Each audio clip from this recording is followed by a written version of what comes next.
Hi, everybody. My name is Summers Kemp, and I'm the chairman of the 2022 Newport to Bermuda race. And I'd like to welcome you all to the first of our webinar series this winter. It's sponsored by the Bermuda Tourism Authority, go to bermuda.com. And I want to thank them for doing that. Um, with only 492 days left until the start of the next race, we thought it would be a good idea to run this series of webinars to help competitors, whether they be new to the race, thinking about doing it, also for some people that would be returning and doing maybe their second or fifth or 17th race or 18th race, as in some people's repertoire. Um, so this is a whole series of events that we've put together to get panelists to try and help the participants of the race in a couple of years' time. And I think if you probably look back at this webinar tonight, you'll probably go away with the thought that it's never too early to get started on prepping your yacht and, of course, your crew for sailing to Bermuda. I just want to let people know that obviously Kate's already said that this is being recorded.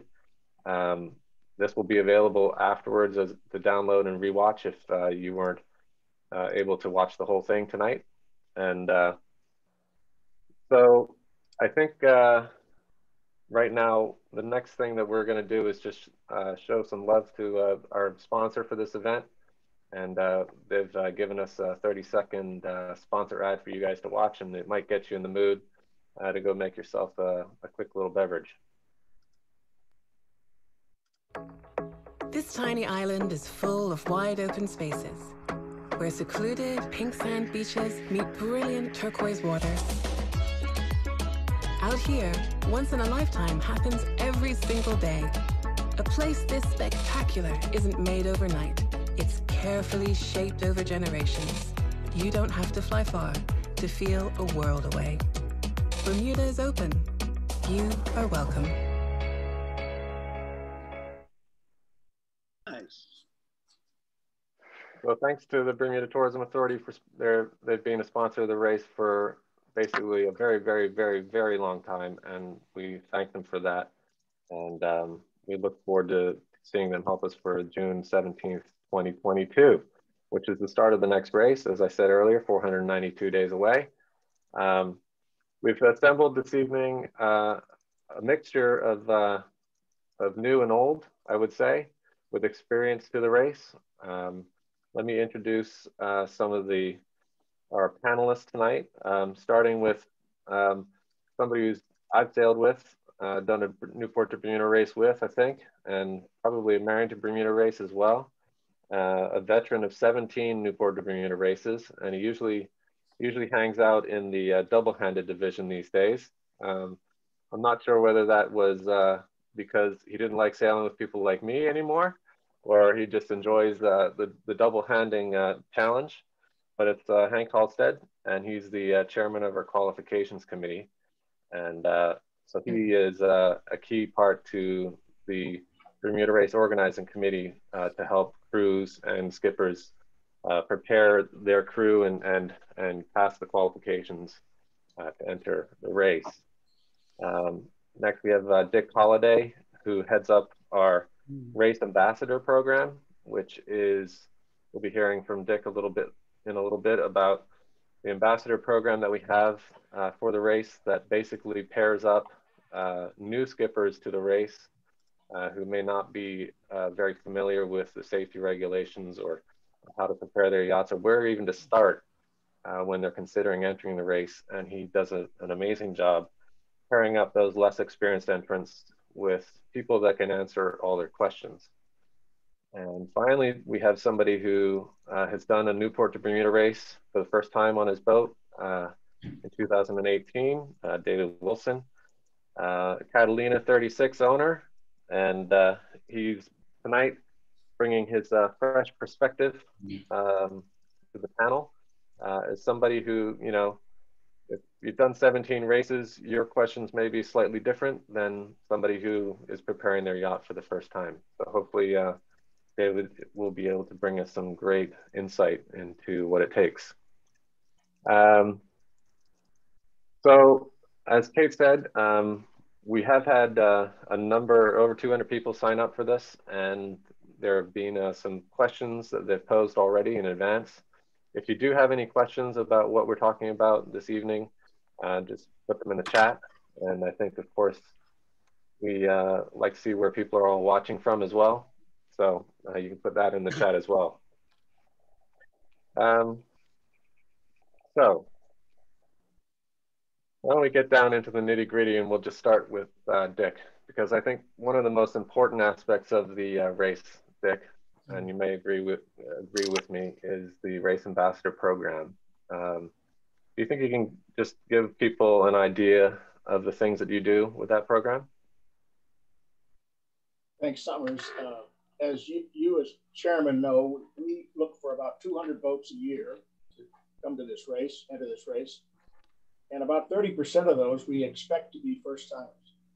And first timers, we believe, as you mentioned, we think need special help. And that's why this ambassador's desk was set up years ago. I'm very happy to perform this again for the, I don't know, the 5th race, I guess. You know, what I do as head ambassador is all of the requests from first timers that are interested in an ambassador assignment. They come to me. I send out some basic information, ask them to make sure they're familiar with that, and then we have a telephone conversation. Sometimes, infrequently, that conversation is the end of it. It's pretty clear to the person coming in and to me that they're not going to be ready for the race, and that's the end of the process. But much more likely, they are going to be ready for the race, and they have a lot of questions. Some are very basic early ones that I can handle myself. Some are ones that I have to go to fellow organizing committee members to get answered. And it proceeds from there with some discussion back and forth, and often comes to the point where they ask for the service of an ambassador. And what I do there is to tap a wealth of resources that we have, namely people, some of them on the committee, many of them not on the committee, that have prepared boats for this race. And I team them up. I look at geography, I look at type of boats, I look at whether it's double-handed or St. David's, and I tap an ambassador. And I have wonderful experience from these guys that say, sure, I'll help any applicant that I can help. And that's pretty much what we do at this desk. Right. Well, it's a fantastic job that you do. I do know that you do get quite a few emails coming your way from new, as you said, about 30% of the race fleet usually are new entrants to the race and have never done a Newport Bermuda race before. And a couple of those people, you know, boats probably haven't sailed too far offshore, you know, let alone sailing 600 and odd miles to Bermuda, different country. David, you were a new first timer a few cycles ago. Did you ever use the ambassador program? I used the ambassador. I definitely used the ambassador, and it was very helpful. I mean, it pointed me in the right direction, and more importantly, sort of reaffirmed that I was on the right track. Right. Yeah, but it'd be a shame for somebody coming new into the race that starts to prepare something and gets that in their mind that they're doing okay, and then get a ways down the road, so to speak, and end up having to redo many of the things that probably could have been avoided. Dick, how many ambassadors do you have? I mean, other than yourself, you said that the other committee members help you out a lot. 25 to 30 summers. Yeah. And Hank, would you consider yourself an ambassador of the race? Without a doubt. And it's amazing. Dick and I tend to, I would say I have more interplay with Dick's committee than probably anyone else's, unless I'm looking to technical for interpretations of whether various trainings will suffice to bring foreign crews. Does a British offshore license qualify for our requirements and all that? And there are times I reach out in that direction, but I would say the one with whom I do most commiserating and communicating with is Dick, because we are the entry gate, as it were. Yeah. So people may not be aware, the Newport Bermuda Race is an invitational event. So basically what Dick and what Hank are speaking about is that you apply for an entry and the committee looks over your qualifications and determines whether or not your entry can be accepted based on, Hank, what type of factors would they be looking at? The basic threshold that either puts one immediately into the race or puts them into a category where we would need to at least do some analysis. It's a simple threshold. Has the captain and navigator done either of the last two Newport Bermuda races in their respective capacity? And I would venture to say that among our entrants, 50% fit within that category. And so they're automatically accepted in the race. If not, we ask the entrant to fill out what we call an offshore experience form, OEF. And basically we ask the captain and his afterguard, so captain, navigator, and 2 watch captains, to fill in an offshore experience form, which we then go over every one. And this is when it gets a bit interesting for us, because it's a very subjective analysis. What have these guys done, and what can they quantify that they have done? The essential question that I'm trying to resolve is whether or not this crew will be comfortable and fully self-sufficient for 100 hours in the offshore environment without needing any outside assistance. That's what an offshore crew is. But that means they're capable to do all aspects of boat maintenance, boat repairs, manage their seamanship, manage their stomach, manage first aid events and all the rest. I mean, and it's actually the one beautiful thing about the Bermuda Race. It is a real bona fide offshore experience, and it goes through every now and again, as we all know, some gnarly water. And so this isn't exactly a Long Island Sound race. So more often than not, at one point during this event, it'll get ugly. So are they capable of doing 100 hours? Yes. And otherwise, we fill in an offshore experience form, and that's about what we're trying to analyze. Right. David, do you think that the race does a good job at helping to prepare? And sort of when you first entered your yacht, was Hank of any help? And what was your experience up until the point before you did a Newport? I don't mean to upset Hank, but I don't remember him. I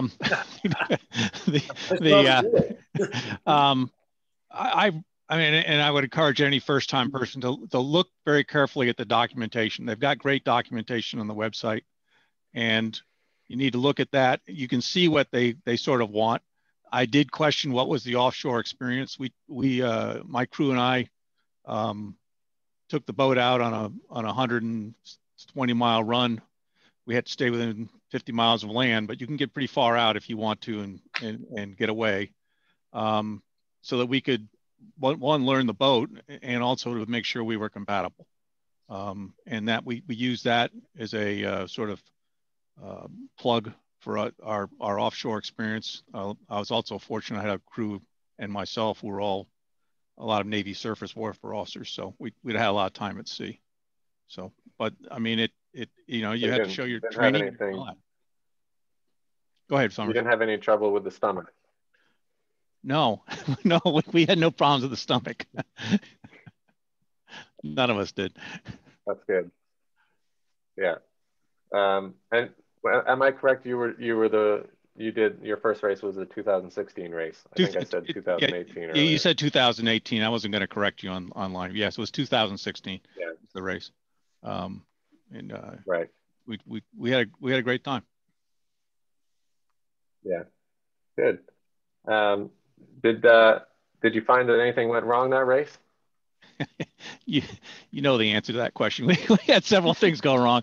I'm just teeing you up. The principal one, our biggest problem we had was we clogged the head. I will never go offshore, and I'll tell everyone else here to go offshore with a gallon of white vinegar. It's not on the safety list, but add it, because that cleared up the head within a minute of us arriving in Bermuda. That was our major thing. We had a couple other little incidents. I was actually Paul Schmidl, who's somewhere on this phone call. We were going over some other things we happened on the race, but you summed it up real well. It's how we just fix it and move on, and that we were all confident we could do that, and we did. Right, that's good. So back to you, Dick. So the head ambassador, as the head ambassador program, when should somebody reach out to you, and how would they do that? You just let people know.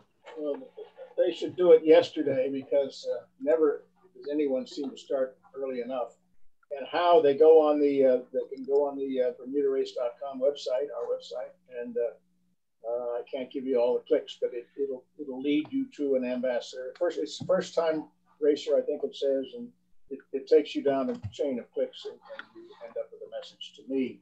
I'll just throw in here, the first thing I say to everybody is, I welcome them, I appreciate their interest, and tell them of the excitement, but they need to read the notice of race, which in this case is not yet published, but the 2020 race is available. And they need to read the Newport Bermuda Race safety regulations, which for this new race are not available yet, but the same story that they're available in the 2020 version. And those will be pretty close to what you have to expect. And I ask every applicant or everybody that comes in to look at these and familiarize themselves with these, and that'll help them generate questions. And in some cases, I think it might scare them away, because there are a lot of steps. And I go on and say in that introductory letter that there are two huge challenges that you've got to get over. There are a lot of other challenges that are kind of boxes to check, and they can be done by the skipper or by people to whom he designates the task. But the two huge challenges are the boat, and it really comes down to whether it has the stability that's required for this passage, and the crew experience. Now, Hank has already spoken to the crew experience question, but those are the two things I go back initially to everybody that comes in for an ambassador to discuss. Great. Yeah, I think while you were speaking, I think Kate was throwing up exactly where on the website to find all these things, and the Newport Bermuda Race safety regulations, which on the website just says NBRSR, and I think once you become familiar with them, you certainly quickly go to that acronym. Otherwise, it's quite a mouthful. So Hank, just to go back to you, I want to talk a little bit about the double-handed area of the race. And are there any additional concerns or qualifications that double-handed sailors need to think about if they were to apply?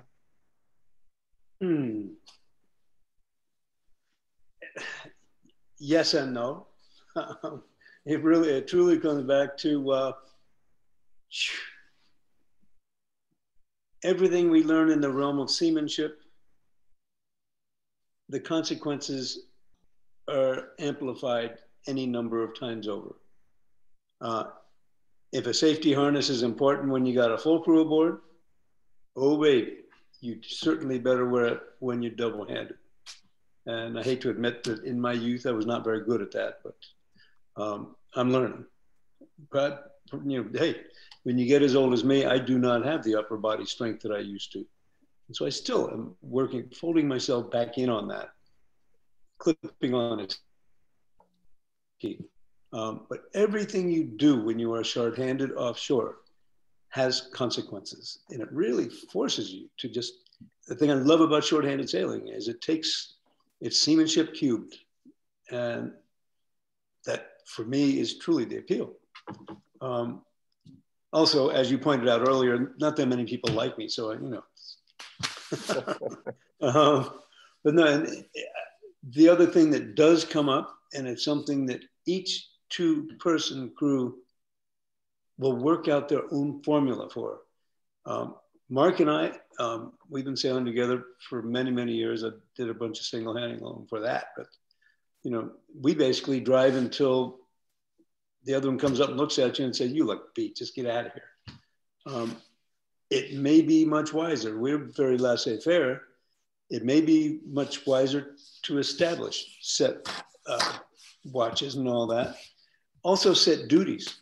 Who's the cook? Who's the cleanup? Who's this, that, and the other thing? I probably shouldn't let it slip, but I mean, Mark and I are both chefs. And for us going offshore, it's a cook-off. And we squabble about whether we're going to have the foie gras or the smoked salmon before the leg of lamb. Right. But that's no, why truly, you guys do so well. It is, well, it counts. But truly, every two-person crew, like every 10-person crew, has its chemistry. And if it's important to sail as a full crew together, to learn the nuances of how everybody acts, I'll tell you what, double handing, that too is cube. Spend a lot of time together on the boat and spend a lot of time doing short voyaging. Right. Overnight voyaging. So that raises another question, and you might be the best to answer this. Going back to, being self-sufficient for 100 hours, in an offshore environment, and, having your watch captains or person in charge, sufficiently experienced. Can you talk about maybe the requirements of the others on the vessel, if it's not a double-handed boat, obviously? What type of experience, let's say the boat has, more of a family entry, and obviously they're not going to have, the Navy friends maybe in the back pocket that have a world experience of being out in the middle of the ocean. What would the crew makeup need to be to be considered an entry? Can you take kids with you? Can you take a new person that, is trying to get into sailing, or do you need to rethink that strategy? I think that blending a crew makes all the sense in the world. That it's incumbent on all of us to invite new sailors into the sport, and particularly into the offshore realm of the sport, which to my mind, that's where life happens. Right. But within that, I think allocating responsibilities even to the most junior member of the crew really makes sense, because it also gives each of those people a piece of ownership of the voyage. Right. So maybe certainly you're going to have a foredeck person, you will have a mast person. You have your watch captains, who are pretty much the cockpit captains on each watch, but those are the three neighborhoods that need to be covered. Then I think you could also parcel out the living aboard aspects. Who does, how do you rotate on the dishes and the cooking and all that kind of stuff? Right. It helps to cultivate the teamness of any crew. Allocation of, what do you call it, the living chores and the racing chores. And beyond that, you can ramp that family crew up to any level of competition.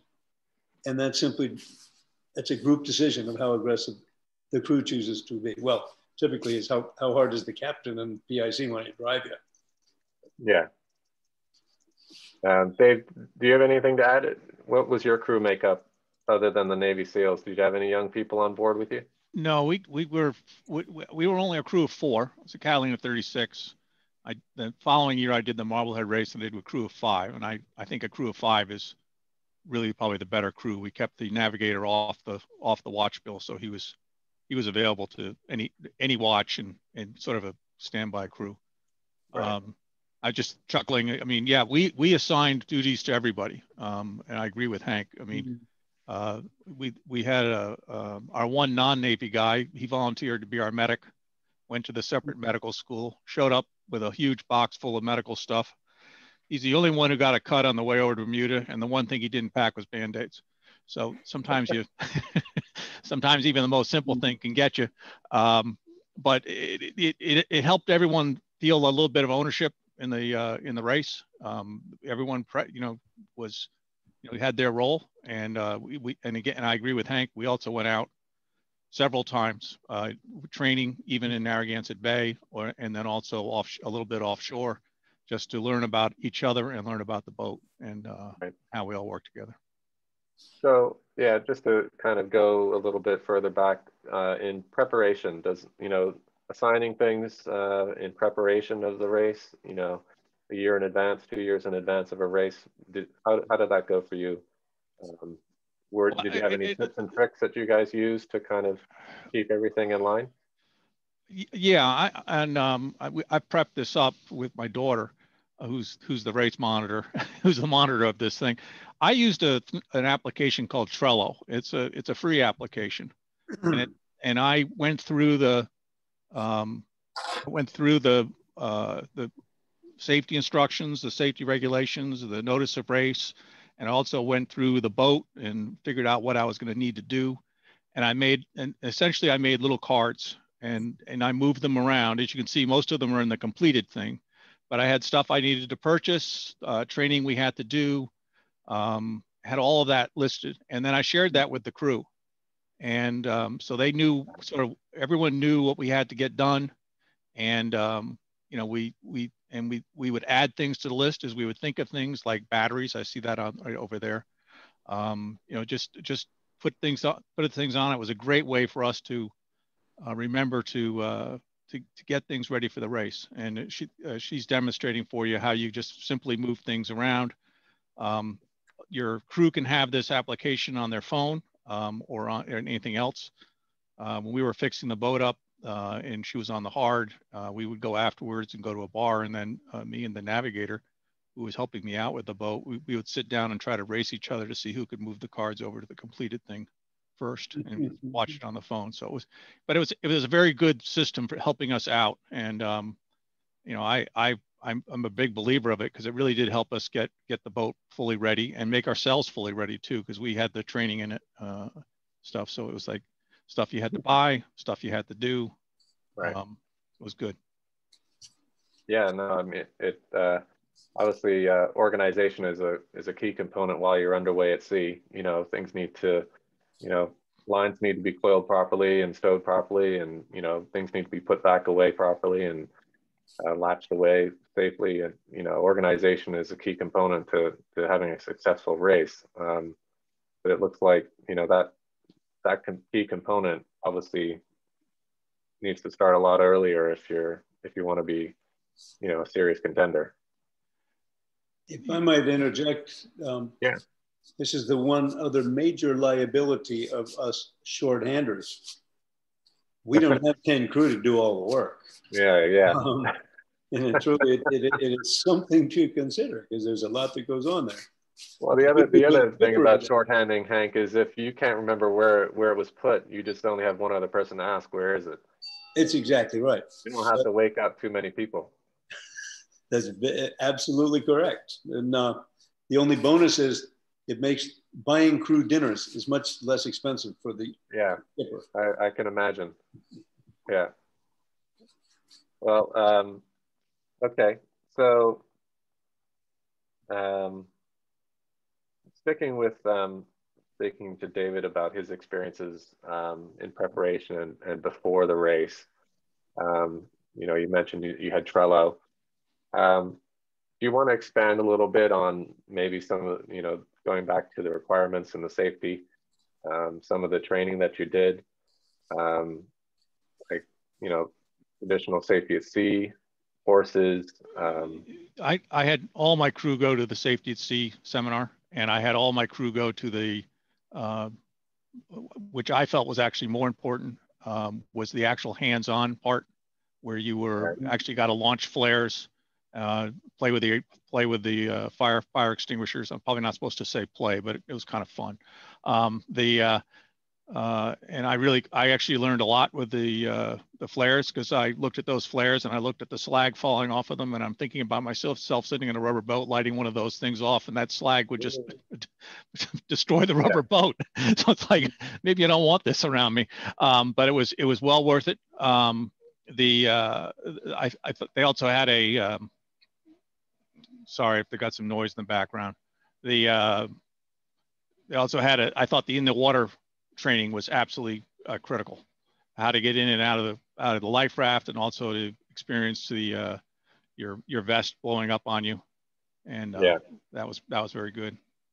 Yeah, I've done a number of those courses, and learning how to flip the right life raft over, in your full foul weather suit and everything. It does make you think a lot about safety on board. And as Hank said earlier, a harness is your best friend, and will never leave the boat if you want to guarantee your safety of getting there. So, but hopefully the safety at sea courses will be coming back online as soon as we choose to not have to be able to run these online courses as much. But our fingers are crossed. I think we were asking for people to put some questions into the chat if they had any. I see that somebody's also said, other than Trello, there's another, I guess, free app called asana.com that also helps with preparation, organization. We have a question in from Dave, and he wants to know, if my offshore experience is deemed insufficient for the race, will my registration money be refunded? I believe yes. I believe the last time I looked in the notice of race, it was a $50 fee. I think you're... Otherwise, yes. So,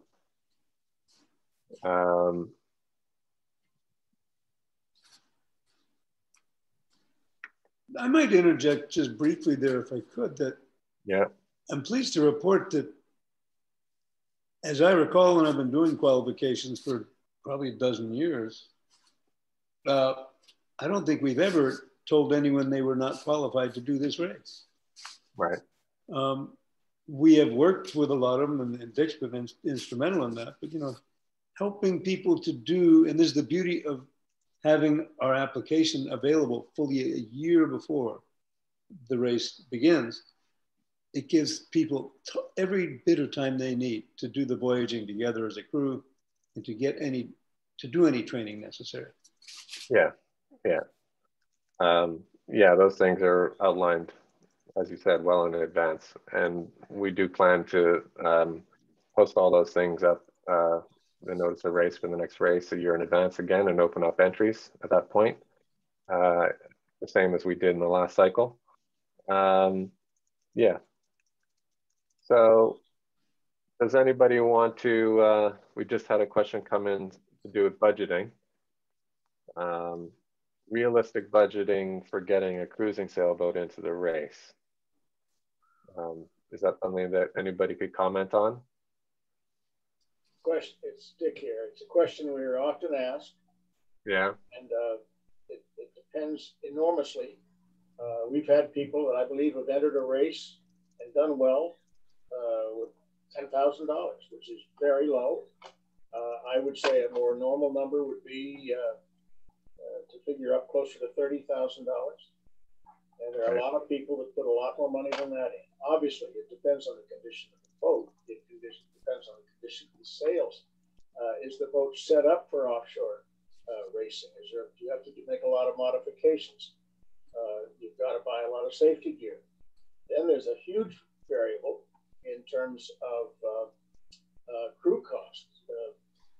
You have to fly crew anywhere. You have to put crew up anywhere, Newport end or Bermuda end. Remember, you end up after this race in Bermuda and you're 635 miles from home, and you've got to get the boat back. Is that going to cost you air tickets or room charges?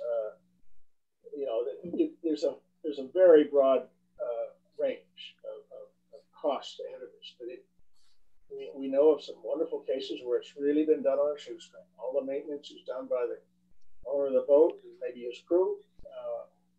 The sales are pretty good. And another thing, of course, you're required to have heavy weather sails that most cruising sailors don't have. Storm trysails, storm jibs, and you know, so you're going to have to buy some sails probably. Yeah. Or get them. They don't have to be new. You know, there are a lot of ways to keep this down, but it's easy to run it up. Yeah. Yeah, I would agree with that. We had another question, maybe Hank could think about this. How similar are the safety requirements for the Marion Bermuda monohull versus ours? I think we're pretty similar. We'd have to bring Mark Lency on board to answer that question, but pretty sure there's nothing too crazy. Ours are much more in depth, truly. Right. Ours are tied directly to the ORC, Dick, but we really exactly mirror what is written in the international organizations, and Marion is a little bit more casual in that regard. Right. Okay. That having been said, you're buying them. For the most part, you're buying the same stuff. It's about life rafts, safety, first aid, and so it's a Category 1 offshore race. Correct. Basically. So, and Hank or maybe Dave, somebody's asking if someone on the panel can elaborate on the navigation position, i.e. what skill sets needed, how do you cultivate it, where do you find one?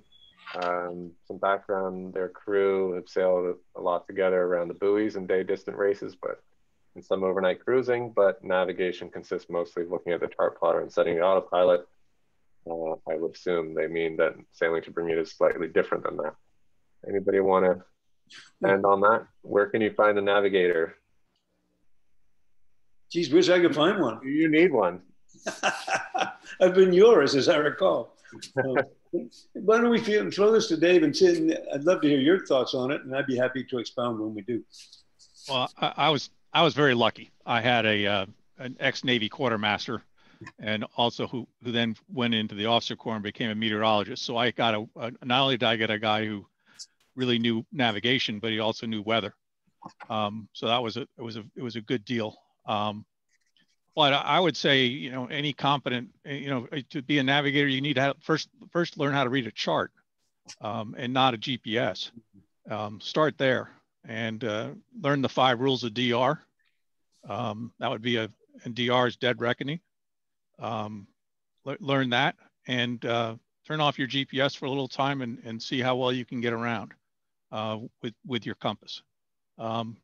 And if you're really adventurous, and I was not, I trusted my GPS, and I had extra GPS stuffed in my oven and whatnot to avoid in case we got hit by lightning. You know, if you're really adventurous, learn Celestial Nav. I've only done Celestial Nav once, and I was off of Hawaii, and I got a triangle that included the island of Hawaii, so I knew I was somewhere in the vicinity, but it certainly wasn't a pinpoint navigation. And the people who have that skill set are truly amazing. Right. But I do think you need to read a chart. I think that's key. And I think you need to be able to draw, you know, your plan of intended movement to Bermuda. You need to be able to think about how you're going to put weather on that chart. You need to be able to figure out, you know, usually use your GPS to get your lat long, and that's what I did. Right, you know, those are the skill sets. I mean, Hank, you may have some other ideas. I really like your point of departure, David. It makes all the sense in the world, and that's the basics. You got to be able to interact with a paper chart and a set of parallel rules and the compass rose, and DR basic plotting. This is how far I went, how many miles in this direction. That is the basics. Log. The very basics, and exactly, a reliable log. I forgot the log. That's absolutely key. Yeah. There's the foundation of your DR. As you extrapolate from there, I mean, Celestial's the navigator's crossword puzzle. Around the stars in the evening is a great way to wash down a little rum. But truly, you get into the Loran, hello, I just dated myself. Anyway, electronic ace navigation, that's all wonderful. And then you can build upon that with the various computer inputs, at which I'm still much of a neophyte, but the point of departure there is the expedition program. As the name of the program, look it up and learn to use it, because that will integrate every nuance of navigation, and it even will give you the hints as to where to get the ultimate current information. Tide Tech, I believe, is the name of that program. And it'll tell you which way the water's moving anywhere on the planet. There are any number of weather inputs. And the beauty of expedition is you can choose any input and put it in there. It'll spit out the answer. The bottom line is the Bermuda Race, and I won't go too deep, I promise, but this is 3 races. The race to the stream, the race through the stream, and the race from there to Bermuda. And there are 3 different bodies of water, and that's what's so lovely about this race course. To the stream is all about positioning yourself. A secret I should never let anyone know is that you can always make gain in the Gulf Stream, because it'll push you east if you want to go east. A lot of people are scared to go east. There are gains to be made out there. Anyway, to the stream, through the stream, and the place where you really want to have great weather information is for the last race to Bermuda. What's the wind doing there? Is it going to be southerly? Is it going to fill in from the southwest? That last piece, it's fascinating. And this is the reason navigation is an infinite science, and you can start at the basics, and we do with piloting, and you can go as deep as you care to. But that's the whole game, and that's why we love it. All I got to say is if the winning boat comes out of the East in 2022, we know they heard it here first. Yes, you will. Yeah. The other thing with crew and experience, especially if you don't have a full sort of experience list for your boat, the race does have a crew board, an electronic crew board that goes live when we open up entries, and that's a place where people, crew members can go on and register and show their experience, and then you can reach out to them directly and as a skipper or a person in charge to invite them on your boat. And so if you are looking for a navigator, go in there and see if there's anybody in your area who has those skills that wants to do Newport Bermuda Race. The other thing that's come up, Kate's also said that there's online courses that's in the chat. And of course, I think somebody's wanted some comment on the impact of the Gulf Stream on navigation. I think Hank has covered that quite well and said all the secrets. Of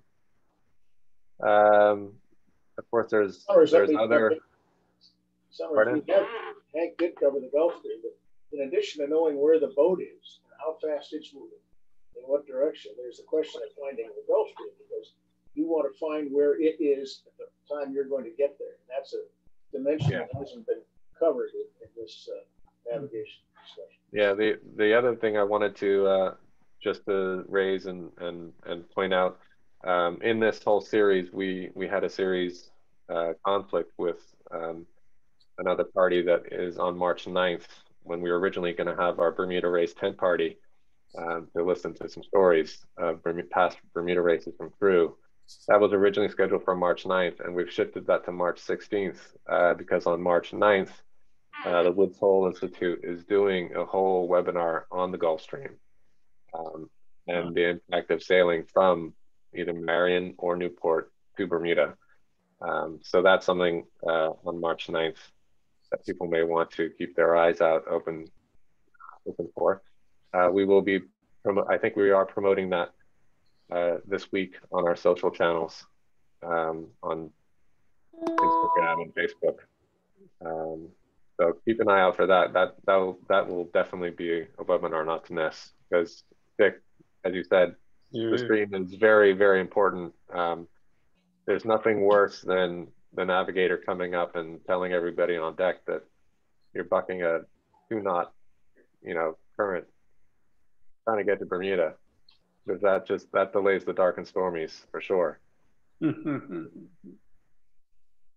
So a couple more questions rolling in.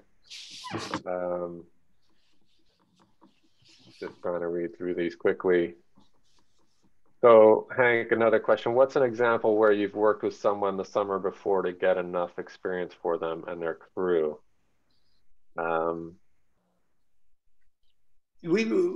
We have done this with various crew. There are a couple of ways to go about this, but if you have your crew assembled, and this is, again, as I mentioned just earlier, having all summer long, if someone knows they want to do the race next year and we've got all this summer to build into it, one thing you could do is the various coastal races. Do the Block Island race, do the Vineyard race. And they start at Stamford, go out the Sound and come back. Those are not as far offshore, but in many respects, they're more demanding because they're along the shore. There's a lot of safeties that occur offshore. They're just in the help right next door. But you can do some local races and all that. And you can also do exactly what Dave did and just plan some overnight voyages. Get the crew comfortable with keeping watches and that whole routine. But that's the best way to get experience. The other thing you can do, and we have done in the past, is we've helped people find experienced crew members to add to their crew.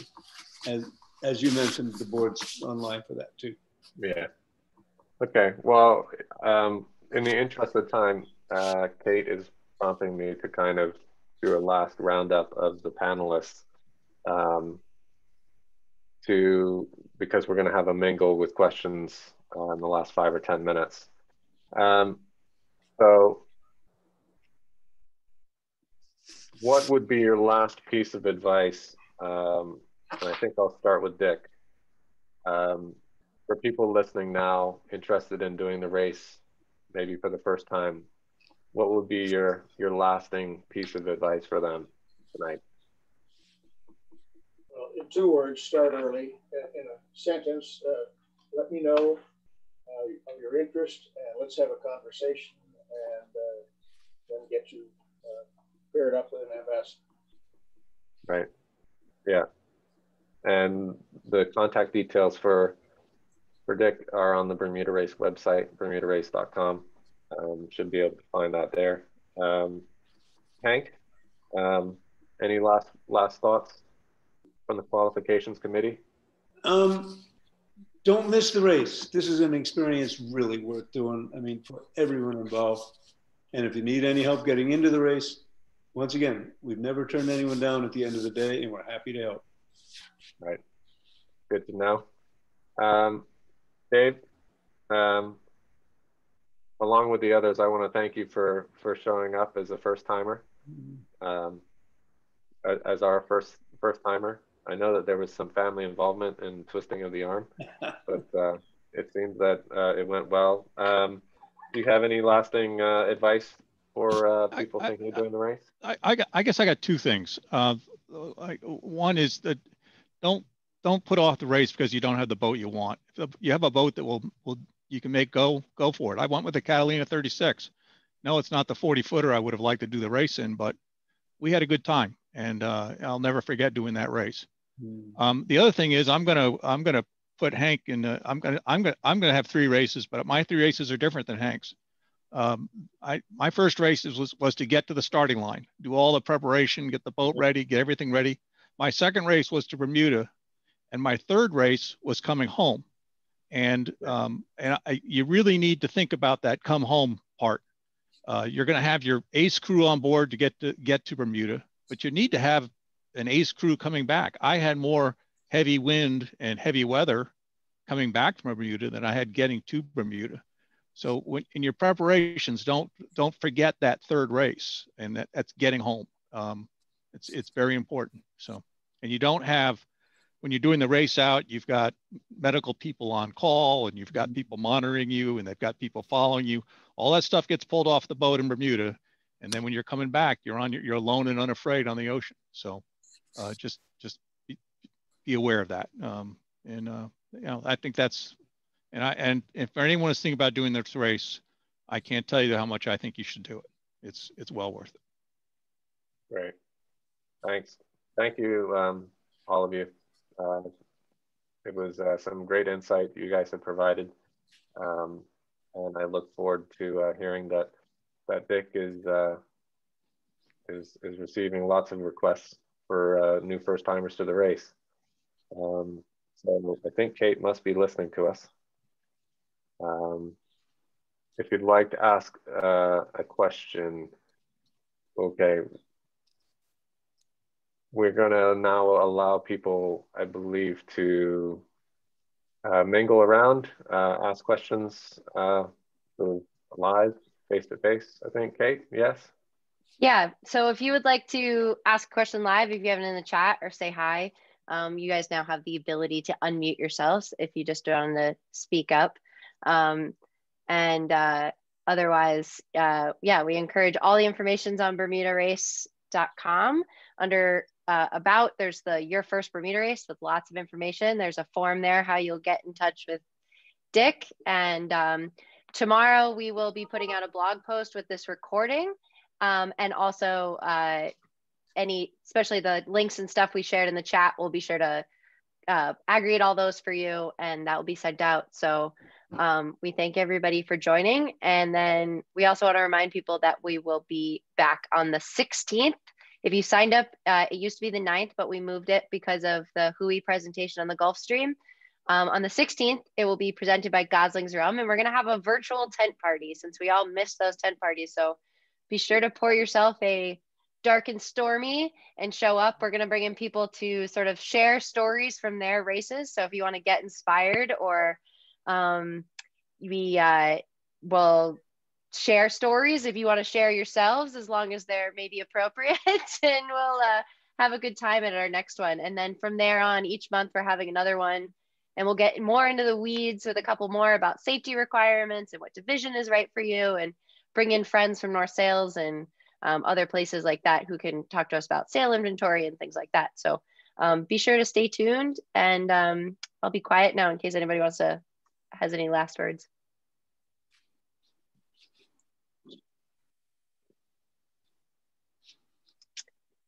Quiet bunch. I've got a question. I'm a fairly experienced afterguard, but one of the guys on my crew has not had a lot of offshore experience, not had a lot of sailing experience. Great pilot and really good in the jam, but what do you guard against when you take somebody offshore that doesn't have the same level of experience of everybody else? Seasickness. Yeah. Veterans can get seasickness too. I wouldn't worry about it much. If he's somebody you know well and you trust,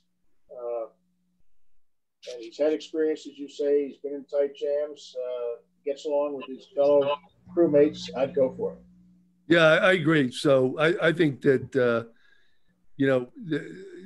Hank had some really good suggestions of doing like some near shore overnight races, the Block Island race, the Vineyard race, maybe the Idalus distance race.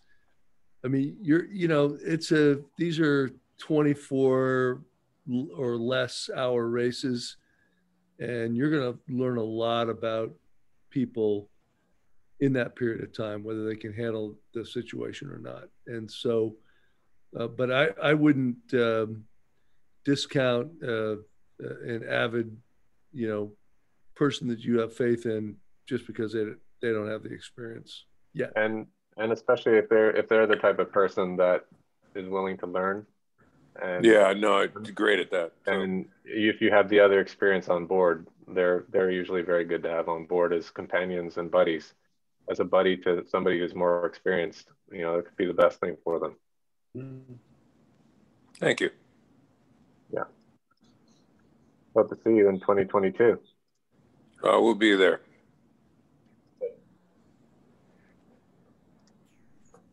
Does anyone else have any other questions they want to voice?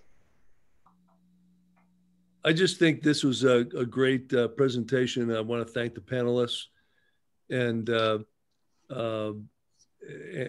also you know, John and Kate for putting this all together. But I think the message is, you know, start early, get a nice checklist, whatever your checklist might be, whether it's in one of these online apps or, you know, yellow pad, which I use, right? You got to have a checklist. And personally, I do it by department. You know, I just like, I want it like category of issue, the sales, the safety gear, you know, the mechanicals, you know, the rigging, whatever it might be. I segregate everything into systems, and that way I check each system to determine if all the systems have all the functionality they need. That's my own personal thing. Yeah. And Matt Gimples obviously put the last word down. Make sure you have fun. So Here. It is a race to Bermuda in the end. So I think most people end up having fun in the end. So thanks everybody. I think we'll wrap it up here. Thanks to the panelists for their time, and thanks for everyone else showing up and submitting some good questions. It was a pleasure to do this. And the race starts June 17th in 2022, and we will be releasing the notice of race and opening up entries in 2021, June 17th. So we look forward to welcoming all yachts to the race. Take care. Thank you. You're here, guys. Bye-bye. This tiny island is full of wide open spaces, where secluded pink sand beaches meet brilliant turquoise waters. Out here, once in a lifetime happens every single day. A place this spectacular isn't made overnight. It's carefully shaped over generations. You don't have to fly far to feel a world away. Bermuda is open. You are welcome. Nicely done.